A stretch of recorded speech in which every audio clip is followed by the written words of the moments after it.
बिस्मिल्लाहिर्रहमानिर्रहीम, अस्सलाम वालेकुम। चलिए जी, अब ज़रा देखते हैं कुछ एमसीक्यूज वगैरह जो है वो हम डिस्कस करेंगे। और ठीक है जी, तो चलिए। दो चीज़ों का ख्याल रखिए, एक तो ये कि अपनी एंट्री पे जो है वो म्यूट हो जाइए, ठीक है जी। अदरवाइज आपके घर के हालात यहाँ सबको पता चल जाएंगे। और दूसरा ये है कि अपने नेम से ही लॉगिन होइएगा, अपना नेम रीनेम कर लीजिएगा अगर कुछ और हो तो, ठीक है। वो ऑप्शन भी आपके पास इनेबल है, ठीक है। ये एक इन्फिनिक्स हॉट 11 प्ले कौन है, ये भी अपने आप को रीनेम कर लीजिए।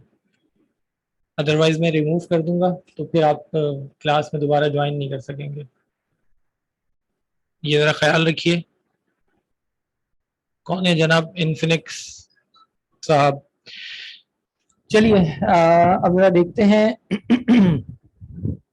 यहाँ पर हमारे पास जो एमसीक्यूज हैं अब उनको ज़रा डिस्कस कर लेते हैं, ठीक है जी। इसके अलावा भी अगर आपके पास कुछ कॉलेजेस वगैरह के पेपर हों, उनके एमसीक्यूज लाजमी देख लीजिएगा।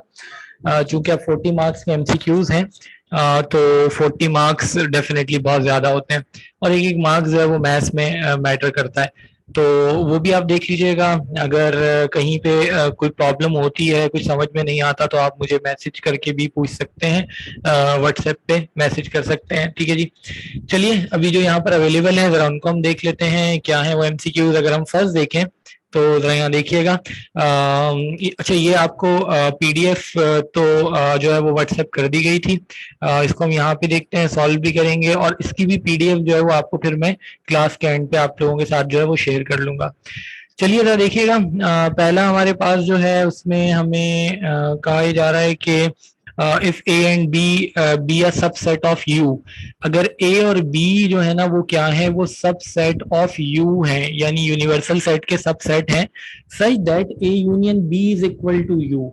इस तरीके से कि अगर हम इन दोनों का यूनियन लें तो हमें यूनिवर्सल सेट मिले, then set A and B are called, A और बी जो है वो क्या कहलाएंगे, वो बेसिकली कहलाएंगे एग्जॉस्टिव सेट्स, ठीक है जी। अगर दो सेट्स का यूनियन जो है वो यूनिवर्सल सेट के इक्वल हो, तो वो दोनों जो है वो क्या कहलाते हैं, एग्जॉस्टिव सेट्स जो है वो कहलाते हैं। चलिए जी, किसी का कोई क्वेश्चन है? क्वेश्चन आप म्यूट अनम्यूट होकर जो है वो आप क्वेश्चन पूछ सकते हैं, पूछ लीजिए जी अगर किसी को कोई क्वेश्चन पूछना है तो। नहीं है, जाने दें। चलिए तो अगर दो सेट्स का जो है वो दो सेट्स का यूनियन जो है अगर यूनिवर्सल सेट के इक्वल होगा तो वो एग्जॉस्टिव सेट्स कहलाते हैं। अच्छा देखें, ऐसा भी हो सकता है कि अगर एक से ज्यादा सेट्स हों, यानी ये इस तरीके से भी हो सकता है, जरा देखिएगा। अच्छा, अब यहाँ पर हमें जरा इसको स्विच करना होगा क्योंकि वर्ड की फाइल है। जरा यहाँ देख लीजिएगा। देखिए, यहाँ पर हमारे पास ये है कि अगर ए और बी जो है वो दो सेट्स हैं, और अगर हम उन दोनों का यूनियन लें और आंसर जो है वो यूनिवर्सल सेट आए, तो ये तो कहलाएंगे एग्जॉस्टिव सेट्स, ठीक है जी। अच्छा, इसी तरीके से अगर एक से ज्यादा सेट्स हों, यानी अगर हम ये कहें A union B union C, दो से ज्यादा सेट्स का अगर यूनियन जो है वो यूनिवर्सल सेट्स के बराबर हो, तो फिर जो है ना वो क्या होगा, फिर ये जो ए बी और सी जो है ये कहलाएंगे सेल्स। ये दो चीजें हैं, जरा ध्यान में रखिएगा। अगर सिर्फ दो सेट्स हैं और उनका यूनियन जो है वो यूनिवर्सल सेट के इक्वल है, तो वो एग्जॉस्टिव सेट्स कहलाएंगे। अगर दो से ज्यादा सेट्स का जो यूनियन है वो यूनिवर्सल सेट के इक्वल हो, तो फिर वो सेल्स कहलाते हैं। ऑप्शन में जो है वो एक सेल भी दिया हुआ है, ठीक है जी। तो ये जरा ध्यान में रखिएगा, ठीक है ना जी। सेल्स के लिए जो है वो दो से ज्यादा सेट्स होंगे, दो से ज्यादा सेट्स का अगर यूनियन जो है वो यूनिवर्सल सेट के इक्वल है तो वो सेल्स होगा, और अगर एग्जैक्टली दो का है तो फिर वो एग्जॉस्टिव सेट जो है वो कहलाएगा, ठीक है। ये जहन में रखिएगा। चलें वापस चलते हैं। इसी तरीके से हमारे पास जरा देख लीजिएगा, ठीक है जी। अच्छा, ये ट्रांजिटिव कुछ भी नहीं है, और सुपर सेट सब सेट, ये तो बेसिकली अगर किसी भी सेट के सारे एलिमेंट दूसरे सेट में मौजूद होंगे तो वो सबसेट कहलाएगा, और जिसके अंदर होंगे वो सुपर सेट कहलाएगा। ये तो आप शुरू से ही पढ़ते हुए आ रहे हैं। उसके बाद देखिएगा next, the domain of a sine inverse x. अच्छा, साइन इनवर्स एक्स का डोमेन जो है वो क्या होगा? साइन इनवर्स एक्स का डोमेन जो है वो क्या है? वो है -1 से लेके +1 तक, -1 से लेके +1 तक। माइनस इंफिनिटी से प्लस इंफिनिटी जो है ये टेन इनवर्स का डोमेन है, ये डोमेन है टेन इनवर्स का। इसी तरीके से -1 से ग्रेटर और 1 से लेसर ये किसी का नहीं है, ठीक है जी। और 0 से 1 ये भी नहीं है। अच्छा, इसमें भी जो है ना वो हमारे पास ऐसा है कि अलिशबा आप म्यूट हो जाएं, आपका बार बार वहां से काफी नॉइस आ रहा है। अलिशबा अली, चलिए जरा देखिएगा।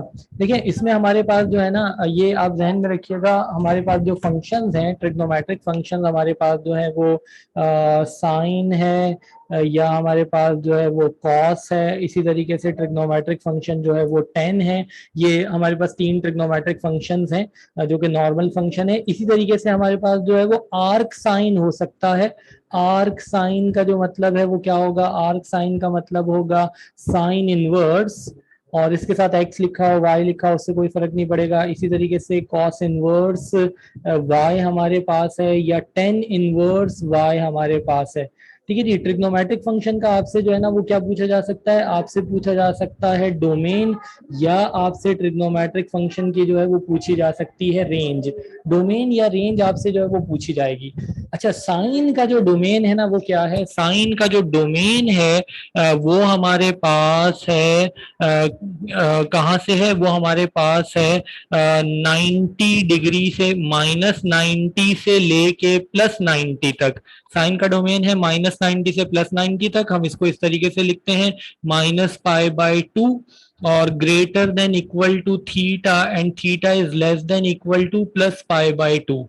ठीक है जी, -π/2 +π/2।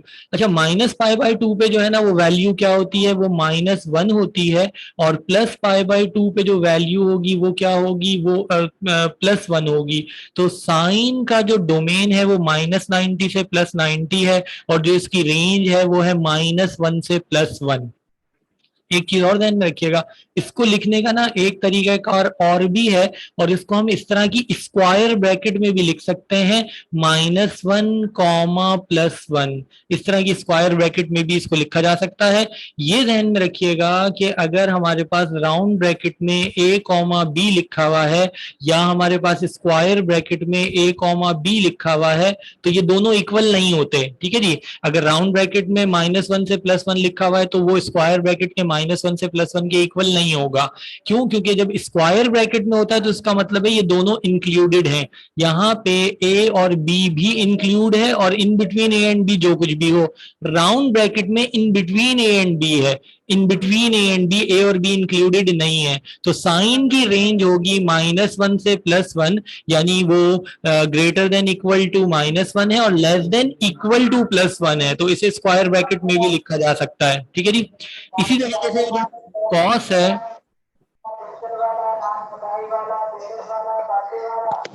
शगुफ्ता, देखिए आप लोग अपने जो वो है उसको आप म्यूट कर लीजिए, अपने स्टेटस को।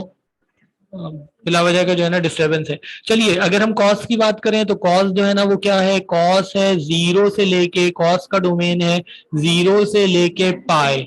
ये हमारे पास जो है ना वो क्या है? ये है 0 डिग्री टू 180 डिग्री। अच्छा, अब 0 टू पाई, कॉस 0 पे जो है वो 1 होता है, और कॉस पाई पे -1 होता है। अगेन इसकी जो रेंज है वो भी क्या है? वो भी है -1 से लेके +1 तक। इसकी रेंज भी -1 से +1 तक है।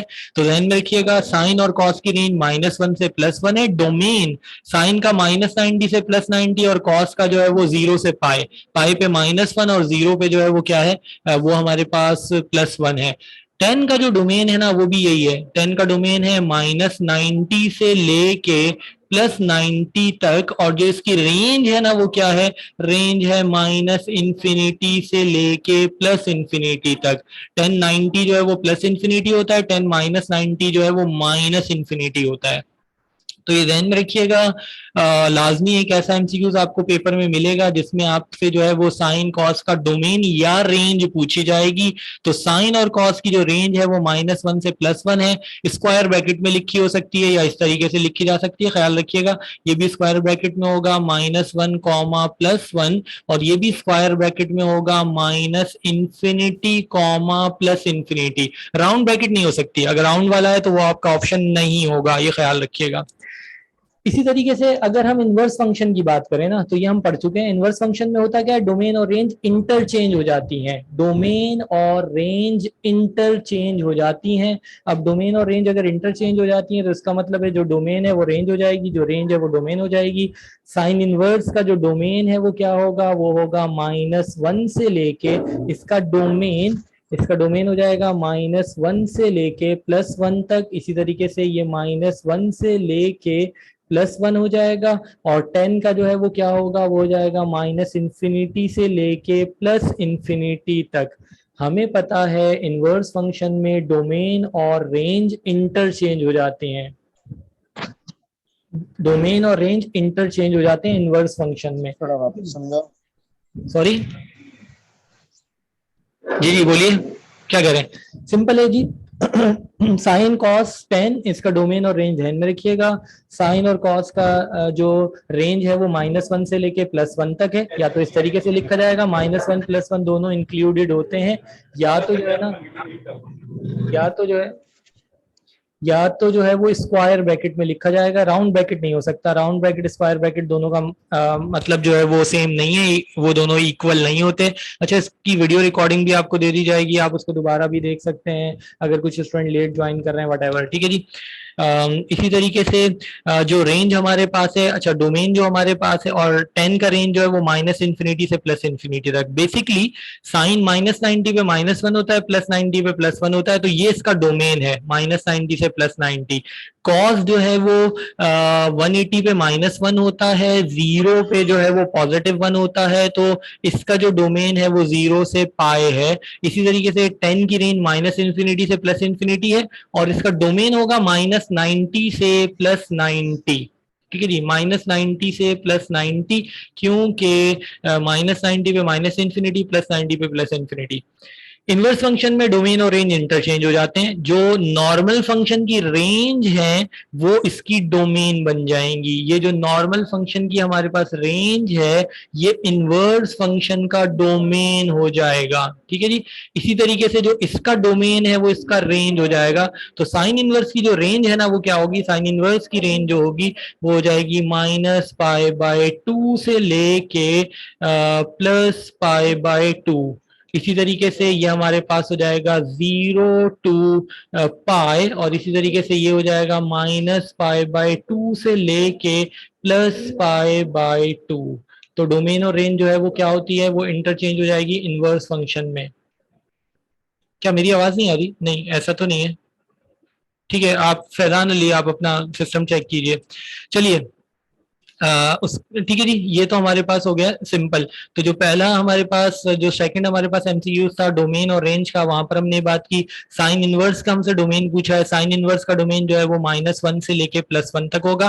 ख्याल रखिएगा -1 +1 इंक्लूडेड है। अच्छा, इसका मतलब जो है ना वो इसको हम इस तरीके से शो करेंगे कि ये स्क्वायर ब्रैकेट में आएगा, -1, +1, और ये जो है ना ये राउंड ब्रैकेट में है। इसका मतलब है -1 से लेके +1 तक राउंड ब्रैकेट में। तो डेफिनेटली ये हमारा आंसर नहीं है, 1 और -1 दोनों इंक्लूडेड हैं। ठीक है जी। नेक्स्ट हमारे पास जो है वो क्या है, एमसीक्यू नंबर 3 देखिएगा। उसमें हमें कहा जा रहा है कि इफ इन अ मैट्रिक्स, अगर एक मैट्रिक्स में A इक्वल है A ट्रांसपोज के, अगर किसी मैट्रिक्स में A जो है वो A ट्रांसपोज के बराबर है, तो ऐसा मैट्रिक्स जो है वो क्या कहलाता है, वो कहलाता है सिमेट्रिक मैट्रिक्स। सिमेट्रिक मैट्रिक्स में A जो है वो A ट्रांसपोज के इक्वल होता है। यानी अगर आपने किसी भी मैट्रिक्स का ट्रांसपोज लिया और आंसर में आपको वही मैट्रिक्स मिला, तो ठीक है जी, वही अगर मैट्रिक्स आपको मिलता है तो फिर वो सिमेट्रिक मैट्रिक्स जो है वो कहलाता है। स्क्यू सिमेट्रिक में जो है ना वो क्या होता है, स्क्यू सिमेट्रिक में होता है कि ए जो है वो इक्वल होगा -A ट्रांसपोज के। यानी अगर आपने मैट्रिक्स का ट्रांसपोज लिया माइनस के साथ और आपको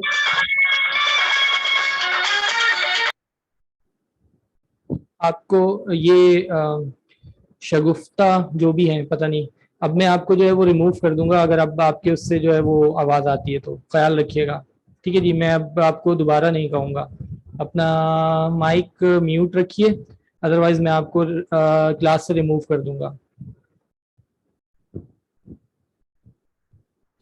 चलिए, तो ठीक है जी, ये हमारे पास ठीक है जी, जो जो काम के ऑप्शन है वो बता रहा हूँ आपको, बाकी ऑप्शन किसी काम के नहीं है। ठीक है, तो स्क्यू सिमेट्रिक में ए इक्वल होगा माइनस जो है वो ए ट्रांसपोज के हर्मिटियन मैट्रिक्स। हर्मिटियन मैट्रिक्स में जो है वो क्या होता है, ए जो है ना वो इक्वल होता है कॉन्जुगेट ऑफ ए के। यानी अगर किसी हमारे पास एक मैट्रिक्स हो जिसमें हमारे पास जो है वो डेफिनेटली इमेजिनरी नंबर हो, जब हम उसका कॉन्जुगेट लेंगे मैट्रिक्स का, यानी मैट्रिक्स के हर एलिमेंट का साइन चेंज करेंगे और साइन चेंज करने पे जो है वो क्या हो, हमें वही मैट्रिक्स जो है वो वापस मिले, तो ऐसा मैट्रिक्स जो है वो क्या कहलाता है, ऐसा मैट्रिक्स कहलाता है हर्मिटियन मैट्रिक्स। ठीक है जी, ऐसा मैट्रिक्स जो है वो क्या कहलाता है, हर्मिटियन मैट्रिक्स कहलाता है। स्क्वायर मैट्रिक्स, स्क्वायर मैट्रिक्स एक ऐसा मैट्रिक्स होता है जिसकी नंबर ऑफ रोज और कॉलम्स बराबर हो। Number of rose number of columns अगर इक्वल होंगे, लेट सपोज हमारे पास रोज n है और कॉलम्स जो है वो m है, अगर ये इक्वल है तो ये कहलाता है स्क्वायर मैट्रिक्स। तो स्क्वायर मैट्रिक्स में रोज और कॉलम इक्वल होते हैं, सिमेट्रिक में ए इक्वल होता है ए ट्रांसपोज के, और इसी तरीके से जो हमारे पास स्क्यू सिमेट्रिक है ए इक्वल होगा माइनस ए ट्रांसपोज के, हर्मिटियन मैट्रिक्स में ए इक्वल होगा कॉन्जुगेट ऑफ ए। इसी तरीके से स्क्यू हर्मिटियन भी हो सकता है। स्क्यू का मतलब है कि नेगेटिव आप जो है उसमें साइन अपेयर हो जाएगा, तो स्क्यू हर्मिटियन में ए इक्वल होगा माइनस ऑफ ए जो है वो आपको कॉन्जुगेट। मतलब नंबर फिलवक बंद है। बराए मेहरबानी कुछ देर बाद कोशिश कीजिए।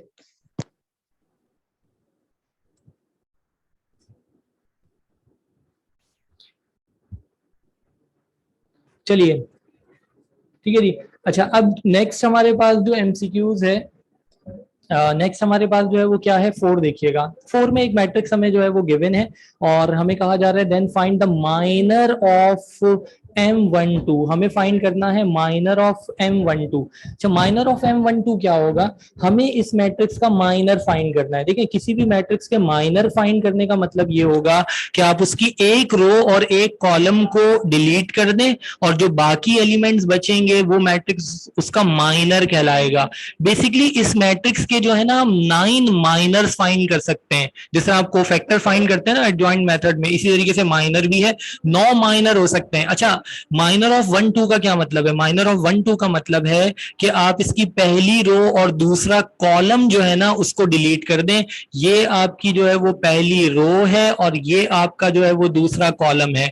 बाकी बचेगा 4 minus 1 8 minus 3, 4 minus 1 8 minus 3, 4 minus 1 8 minus 3, इसका मतलब है कि ये होगा आपका आंसर। ठीक है जी, माइनर ऑफ 1 2। इसी तरीके से अगर माइनर ऑफ 1 1 होता तो पहली रो और पहला कॉलम हटा देते, बाकी ये 4 जो है वो एलिमेंट बचते। तो देखिए, दो हमारे पास जो है ना वो चीजें होती हैं, एक कहलाता है माइनर और दूसरा हमारे पास कहलाता है कोफैक्टर। तो जरा ये भी यहाँ पे देख लीजिएगा। ठीक है जी, अगर लेट सपोज हमारे पास जो है वो एक कोई सा भी ये मैट्रिक्स दे दिया जाए, सपोज कर लेते हैं हमारे पास एक मैट्रिक्स है ए बी सी और पी क्यू आर और एक्स वाई जेड, ये एक हमारे पास मैट्रिक्स है।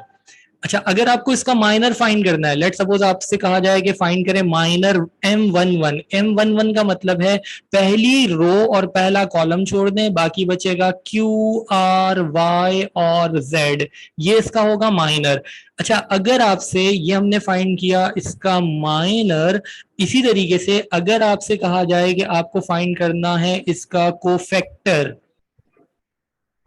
अगर फाइंड करना है कोफैक्टर, लेट सपोज A11, तो कोफैक्टर का मतलब होगा -1 की पावर 1 + 1, फर्स्ट रो और फर्स्ट कॉलम छोड़ दें, वही आएगा Q R और Y Z, बट ये डिटर्मिनेंट की फॉर्म में होगा। जब आप कोफैक्टर फाइंड करेंगे, एक तो कोफैक्टर के लिए आपको जो है ना वो क्या करना होगा, कोफैक्टर के लिए आप फॉर्मूला जो है वो यूज करेंगे -1 की पावर I प्लस जे। अगर आप कोफैक्टर फाइंड करते हैं ए आई जे, तो -1 की पावर आई जे और ith रो और jth कॉलम छोड़ देंगे, ith रो jth कॉलम छोड़ देंगे, बाकी जो 4 एलिमेंट्स बचेंगे वो आपके आपके पास आपके कोफैक्टर में आएंगे। अच्छा, इसको आप फर्दर सॉल्व कर सकते हैं। ये आपका सॉल्व हो जाएगा, -1 की पावर 2 होगा, q मल्टीप्लाई होगा z के साथ, माइनर y मल्टीप्लाई होगा r के साथ। ये फर्दर सॉल्व हो जाएगा, ये आपके पास एज इट इज रहेगा। तो दो चीजें हैं, ख्याल रखिएगा, माइनर और कोफैक्टर। माइनर में आपको मैट्रिक्स ही मिलेगा, आप ith रो jth कॉलम को एलिमिनेट कर देंगे, और कोफैक्टर में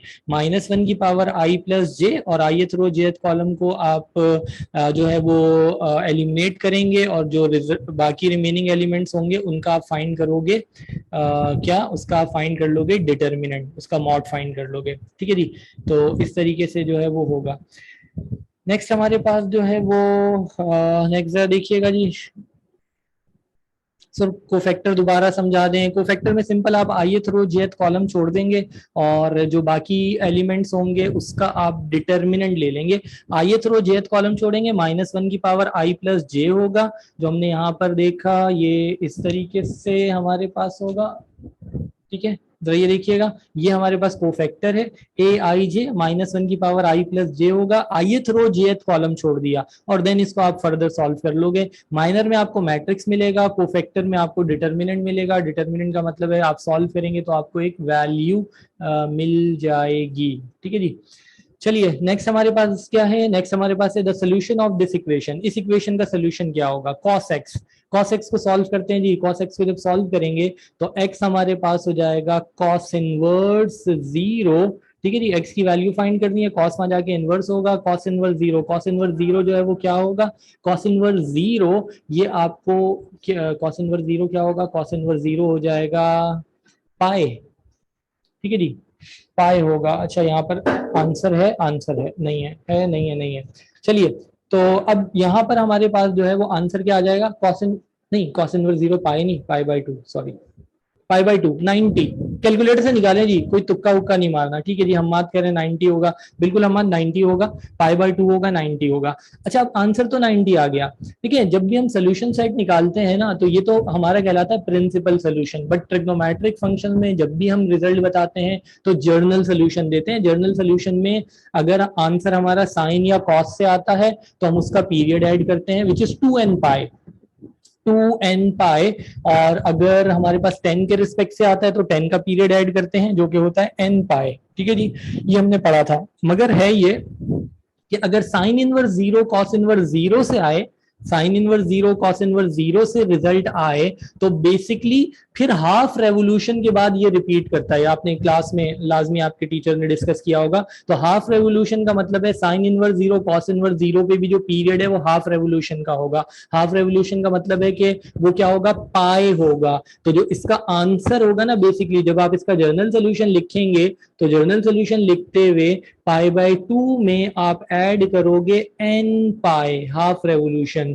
तो पाई बाय 2 में n पाई और n पाई यहाँ पे। अच्छा देखें, n तो दिया हुआ नहीं है, n नहीं दिया हुआ, n की जगह 1 है, तो पाई बाय 2 के साथ पाई। ठीक है, आप ये ले लीजिए, सही जी।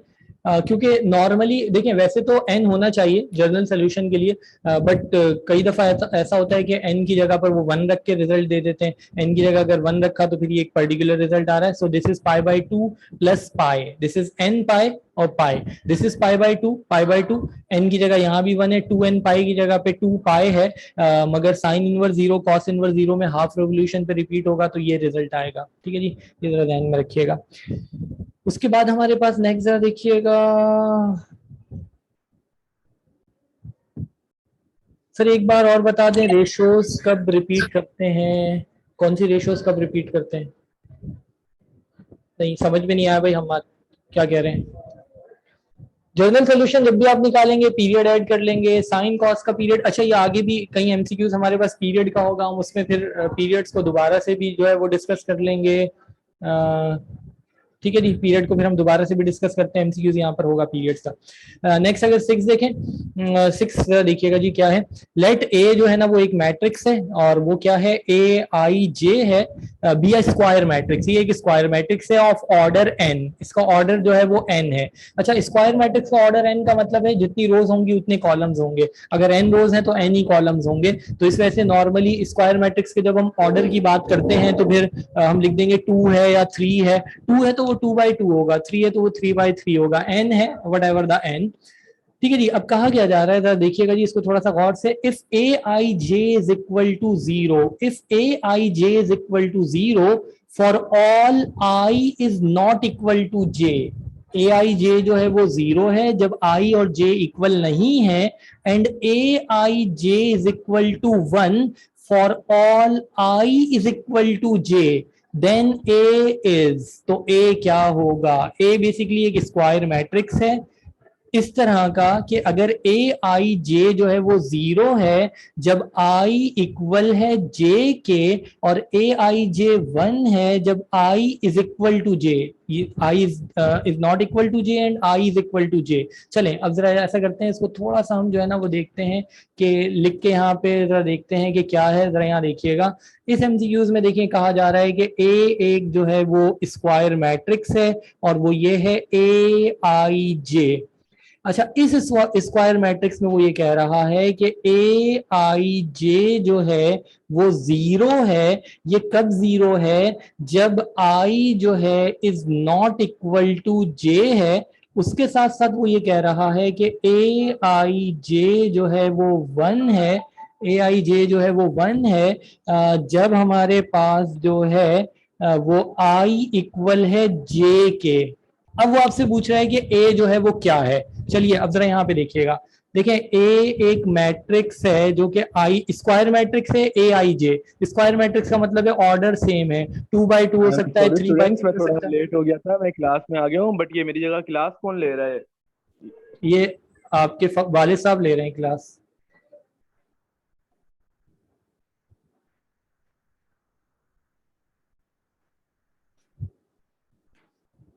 चलिए तो अब जरा यहाँ देखिएगा, चलिए तो ए हमारे पास एक मैट्रिक्स है, देखें आई जे की फॉर्म में है। अब स्क्वायर मैट्रिक्स है तो यहाँ पर हम जरा समझाने के लिए लिखते हैं, देखें ये क्या हो सकता है। ये हमारे पास होगा A11 A12 A13, इसी तरीके से A21 A22 A23 और इसी तरीके से A31 A32 और A33।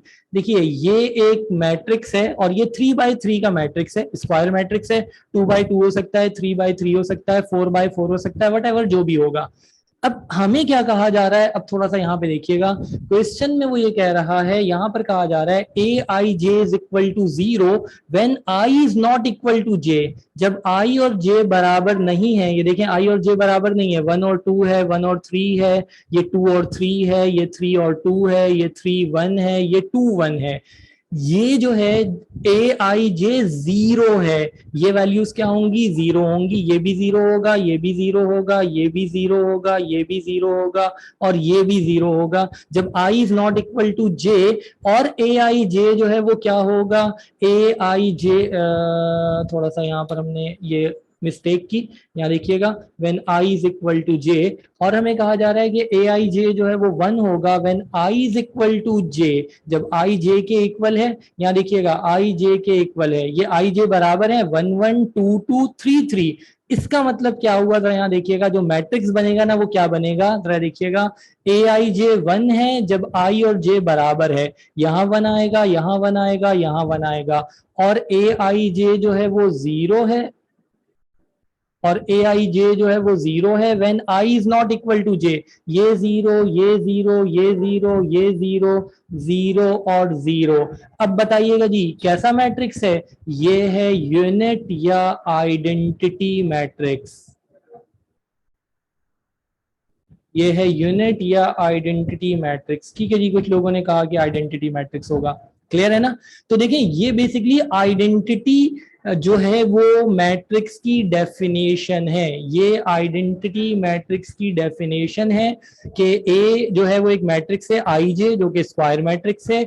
आई जे 0 है जब I is not equal to J, और आई जे जो है वो 1 है, ए आई जे 1 है when I is equal to J. So this is identity of square matrix. अच्छा, इसी तरीके से इस 1 की जगह पर अगर लिखा होता के और any scalar A B M कुछ भी, तो यहां पर वो नंबर आ जाता। तो अगर डायगोनल में, यानी देखें A I J 0, I is not equal to J, I is not equal to J का मतलब है non diagonal element, I is equal to J का मतलब है डायगोनल वाले एलिमेंट। सो अगर डायगोनल वाले एलिमेंट 1 है और नॉन डायगोनल 0 है तो यूनिट मैट्रिक्स।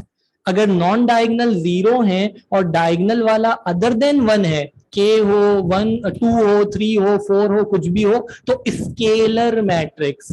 सही है, या डायगोनल मैट्रिक्स भी उसे कह सकते हैं। सेम होगा तो स्केलर हो जाएगा, डिफरेंट होगा तो डायगोनल होगा। तो बेसिकली ये यूनिट मैट्रिक्स की यहाँ पे जो है, या आइडेंटिटी मैट्रिक्स की जो है वो क्या थी, वो डेफिनेशन थी। कुछ स्टूडेंट ने डेफिनेटली गैस कर लिया था, तो बिल्कुल ठीक है जी। यहाँ देखिएगा, ये हमारे पास है आइडेंटिटी मैट्रिक्स। ये आइडेंटिटी मैट्रिक्स है। स्केलर में क्या होंगे, डायगोनल एलिमेंट सारे सेम हो जाएंगे। नल मैट्रिक्स में सारे एलिमेंट जीरो होते हैं। सिमेट्रिक मैट्रिक्स हम ऊपर डिस्कस कर चुके हैं। सिमेट्रिक मैट्रिक्स एक ऐसा मैट्रिक्स होता है जिसमें हम उसका ट्रांसपोज लें और आंसर वही आ जाए, तो वो कहलाता है सिमेट्रिक मैट्रिक्स। ठीक है ना जी। तो ऑप्शन हम सारे देखते रहेंगे। ठीक है जी। रफ वर्क की पीडीएफ भी बिल्कुल आपको दी जाएगी, आप टेंशन नहीं लीजिए। जो हम रफ वर्क कर रहे हैं उसकी पीडीएफ भी दे देंगे और इसकी भी पीडीएफ आपको बना के दे देंगे, ताकि आप दोबारा देखें, और वीडियो आपको वो भी मिल जाएगी, तो फिर आप देख लीजिएगा, उसको आप रिलेट कर सकते हैं। ठीक है, वो रफ वर्क की पीडीएफ आपको डेफिनेटली मिल जाएगी। चलिए उसके बाद 7 देखिएगा। एमसीक्यूज है। The general term in the expansion, again binomial expansion है, a प्लस बी की whole power n। General term क्या होती है, जर्नल टर्म होती है NCR a raise to n minus R B raise to R, जो पहला वाला ऑप्शन है NCR a raise to n minus R B raise to R. ठीक है जी, ये भी नहीं है, ये भी नहीं है, ये भी नहीं है, बाकी ऑप्शन गलत लिखे हुए हैं। और एनसीआर को जो है ना वो हम इस तरीके से भी शो करते हैं, ये भी ध्यान में रखिएगा। एनसीआर को हम इस तरह राउंड ब्रैकेट में भी शो करते हैं, तो ऐसा भी लिखा हो सकता है, राइट राउंड ब्रैकेट में एन और आर, वो एनसीआर को रिप्रेजेंट करता है, A raise to N minus R B raise to R. ठीक है जी। उसके बाद नेक्स्ट देखिएगा 8 हमारे पास है, if A ji H R respectively the arithmetic, the positive geometric and the harmonic mean between any two real positive number, positive and unequal number। unequal इस वजह से क्योंकि इक्वल होंगे तो वो एक सर्टेन केस बन जाएगा। ठीक है जी। तो हमारे पास है क्या, बेसिकली 7 में बता दें। 7 सिंपल जर्नल टर्म का फॉर्मूला है बाइनोमियल एक्सपेंशन की। बाइनोमियल एक्सपेंशन ये हमारे पास है, इसकी जर्नल टर्म का जो फॉर्मूला है वो है NCR A raise to N minus R B raise to R, ये सिंपल फॉर्मूला है। ठीक है जी। चलिए जी, एजीएच अगर हमारे पास जो है वो अरिथमेटिक, ज्योमेट्रिक और हार्मोनिक मीन्स हैं, तो उनके दरमियान में जो है वो कुछ हमें रिलेशन मिलता है। और रिलेशन क्या है, तो देखिएगा, अगर हमारे पास ए जी और एच जो हैं वो क्या है, वो हमारे पास है अरिथमेटिक, ज्योमेट्रिक और हार्मोनिक मीन। अगर ये हमारे पास अरिथमेटिक, ज्योमेट्रिक और हार्मोनिक मीन्स हैं, तो उस सूरत में हमारे पास होगा क्या, इन तीनों के दरमियान में जो रिलेशन है वो क्या रिलेशन है, इन तीनों के दरमियान में बेसिकली रिलेशन ये है कि जो ये ज्योमेट्रिक मीन है ना, ये किसके इक्वल होगा, ये इक्वल हो जाएगा root of A H. Basically जो है ना वो क्या है कि ज्योमेट्रिक मीन का स्क्वायर जो है वो इन दोनों के प्रोडक्ट के बराबर होता है।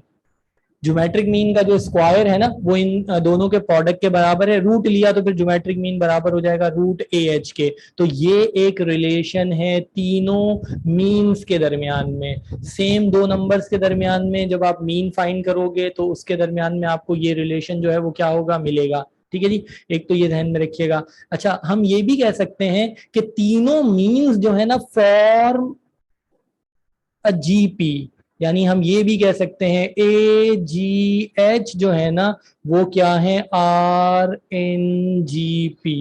ये तीनों जीपी में है, ये भी ध्यान में रखिएगा।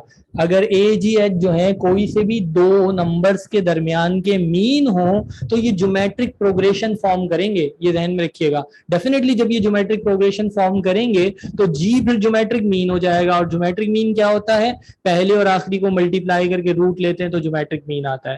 ठीक है जी, एक रिलेशन इनका ये होता है। दूसरा जो रिलेशन है ना वो क्या हो, किताब है बकरा 5,000 बड़ा 10,000 खा लें, आपने सिर्फ जमात इस्लामी को देनी है।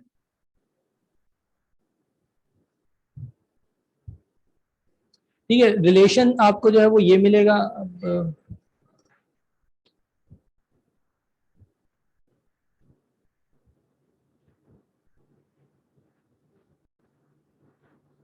एक मिनट रुकिएगा।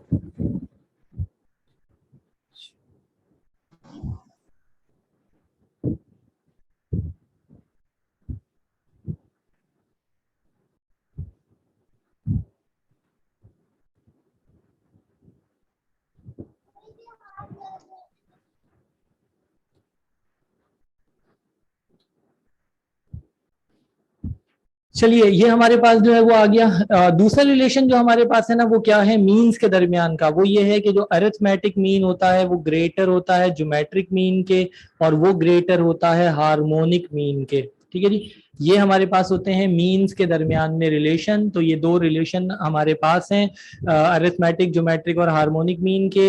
अगर सेम दो नंबर्स के दरमियान में हमारे पास मीन है तो उस सूरत में जो है वो क्या है, उस सूरत में हमारे पास ये रिलेशन है। तो चलिए जी यहाँ पे देख लेते हैं, यहाँ पे रिलेशन हमें जो है वो क्या मिल रहा है, अरिथमेटिक मीन ग्रेटर है ज्योमेट्रिक से और वो ग्रेटर है हार्मोनिक से। तो ये आंसर है, अरिथमेटिक मीन जो है वो ज्योमेट्रिक मीन से ग्रेटर है और ज्योमेट्रिक मीन हार्मोनिक मीन से ग्रेटर है। इक्वल नहीं होते, ऐसा कुछ नहीं है, ऐसा कुछ नहीं। तो दो रिलेशन है, एक तो ये अरिथमेटिक ज्योमेट्रिक हार्मोनिक मीन ये सीक्वेंस में ग्रेटर है। दूसरा अगर हमें मिलता है तो वो ये है कि जो ज्योमेट्रिक मीन है वो रूट ऑफ ए एच है, या वो ए ज्योमेट्रिक मीन का स्क्वायर जो है वो ए एच के इक्वल है। ठीक है जी, तो ये रिलेशन है, ये आप ध्यान में रखिएगा।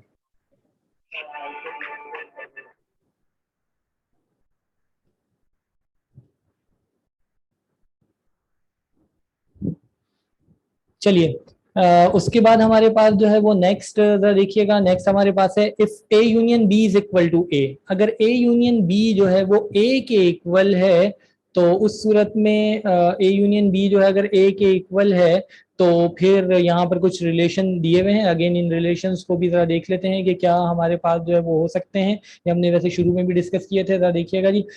अगर हमारे पास ए यूनियन बी जो है लेट सपोज ए के इक्वल है, अगर ए यूनियन बी ए के इक्वल है तो जरा यहाँ देखिएगा